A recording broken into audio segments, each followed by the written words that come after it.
চিরশাখা থেকে বিদায় নিলেন প্রধান চরিত্র মিটিল। নির্বাচনের কাজে ব্যস্ত বলেই কি এই সিদ্ধান্ত নিলেন লাভলি?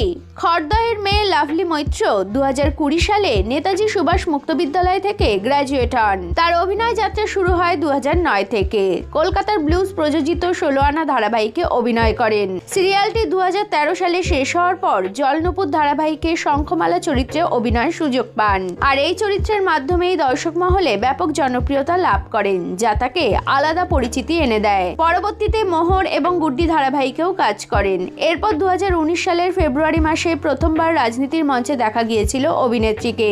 এমনকি 2026 সালেও সোনারপুর দক্ষিণ থেকে বিধানসভা নির্বাচনে টিকিট পেয়েছেন তিনি। আর আপাতত ভোটের কাজে ব্যস্ত থাকায় বেশ লম্বা সময় ধরে চিরশাখায় দেখা যাবে না লাভলিকে। ধারাবাহিকে মিটিল চরিত্রে দেখা যাচ্ছিল তাকে। অভিনেত্রী জানান, নির্বাচনের সময় সিরিয়ালে কাজ করা সম্ভব নয়। চিরশাখার কাজ তাই বন্ধ রাখতেই হবে। যেহেতু অভিনয় আর রাজনীতি দুটোই আমার ভালোবাসার জায়গা, তাই অন্য সময় দুটোর মধ্যে তাও ভরসা রেখে চলার চেষ্টা করি। তবে এখন পুরোপুরি নির্বাচন সংক্রান্ত কাজই করব।